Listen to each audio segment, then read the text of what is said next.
Inferno, Canto 33. Count Ugolino relates the cruel manner in which he and his sons were starved to death in the tower at Pisa by the command of the Archbishop Ruggieri. In the third round of his ninth circle, called Paul Ptolemaea, are punished those who have betrayed their friends, Friar Alberigo, etc.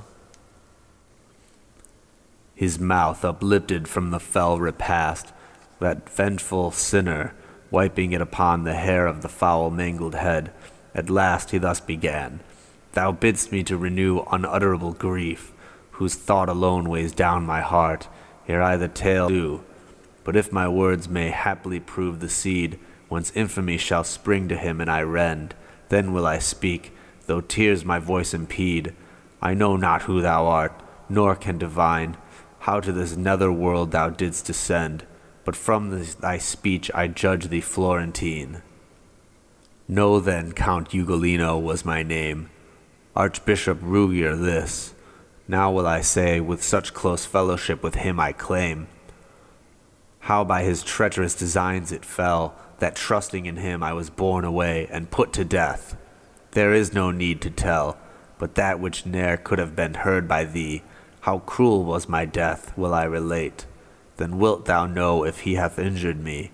Through a small loophole in that dismal cell, the cell of hunger, called from my sad fate, and where some other yet is doomed to dwell, full many moons had shed their broken light, when o'er me came that evil-omened sleep, which will unveil the future to my sight. This traitor seemed as huntsman to pursue the he-wolf and his young ones to that steep which shuts out Lucca from the Pison's view. Lean hounds well trained and eager for the chase, the Gaulans with the Sismonds and Lanfrancs, before him he let slip, in little space, the father and his sons, as though forspent, lagged in the course, and then their heaving flanks, methought, by those infuriate tusks were rent. When I awoke ere morn its rays had shed, I heard my sons, who with me were confined, sob in their slumbers and cry out for bread. Full cruel art thou, if thou canst conceive, without a tear, what then came o'er my mind. And if thou grieve not, what can make thee grieve? They were awake, and now the hour drew near, which had been wont to bring their scant repast, and each was pondering o'er his dream of fear, when from within the dreadful tower I heard the entrance underneath with nails made fast. I gazed upon my boys, nor spake a word. I wept not, for my heart was turned to stone. My children wept, and little Anselm cried. What tales thee, father? Strange thy looks are grown. Yet still I wept not, still made no reply, throughout the day and all the night beside, until another sun lit up the sky. But when a faint and broken ray was thrown within that dismal dungeon, and I viewed in their four looks the image of my own, then both my hands through anguish did I bite, and they supposing that from want of food I did so, sudden raised themselves upright, and said, O Father, less will be our pain, if thou wilt feed on us. Thou didst bestow this wretched flesh, 'tis thine to take again. Then was I calm, lest they the more should grieve. 2 days all silent we remained. O thou had earth, why didst thou not beneath us cleave? 4 days our agonies had been delayed, when Gaddo at my feet his body threw, exclaiming, Father, why not give me aid? He died, and as distinct as here I stand, I saw the 3 fall one by one, before the 6th day closed. Then groping with my hand I felt each wretched corse, for sight had failed. 2 days I called on those who were no more. Then hunger, stronger e'en than grief, prevailed. This said, aside his vengeful eyes were thrown, and with his teeth the skull again he tore, fierce as a dog to gnaw the very bone. O Pisa, the disgrace of that fair land, where sea is spoken, since thy neighbours round the vengeance on thee with a tardy hand.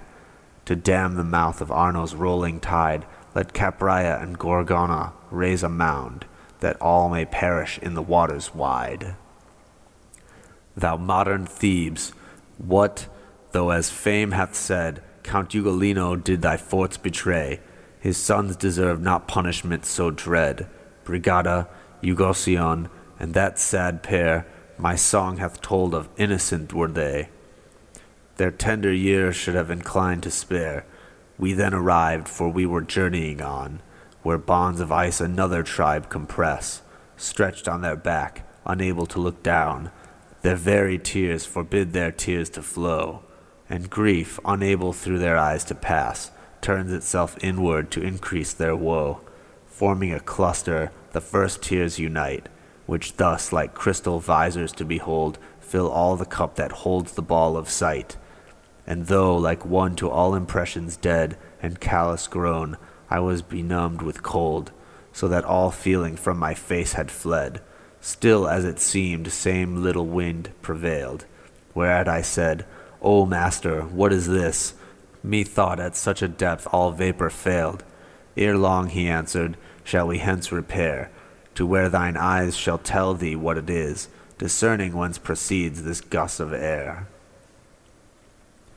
Then one, in frozen crust confined, exclaimed, O soul, so cruel though ye be, since to the lowest place ye are assigned, raise from my face the rigid veil I feel, that I may vent in tears my agony, a moment's space ere they gain conceal.